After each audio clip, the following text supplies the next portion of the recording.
Quoi de plus français qu'un bistrot ? Certains auront toujours la cote, mais pour la plupart, les temps sont durs. Le café typique français, c'est des serveurs désagréables. Une réputation qui pèse sur les affaires, comme l'a constaté Samuel Beaumont. Il a acheté son café à Paris il y a 2 ans et demi. Avant, à cette heure-ci, donc il était 11h30, il y avait facilement 6-7 personnes qui buvaient.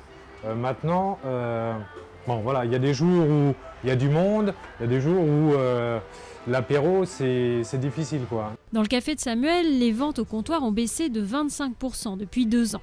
Au total, plus de 2000 cafés et bistrots ont fermé l'année dernière en France, 2 fois plus que les années précédentes. L'interdiction de fumer dans les lieux publics et la crise économique n'ont pas aidé, mais pour les professionnels du secteur, il n'y a pas que ça. Il est évident que les cafés n'ont pas fait assez pour se moderniser et s'adapter à la société. C'est la caricature que lorsqu'on parle d'un bistrot en France, on imagine toujours des toilettes qui n'ont pas été nettoyées depuis 1 ou 2 jours. Celles qui profitent de la crise, ce sont les chaînes. Elles se multiplient et concurrencent directement le bistrot du coin. C'est beaucoup plus agréable en plus de venir ici que dans le café du coin. On sait que c'est beaucoup plus bruyant, beaucoup plus désagréable et plus cher en plus.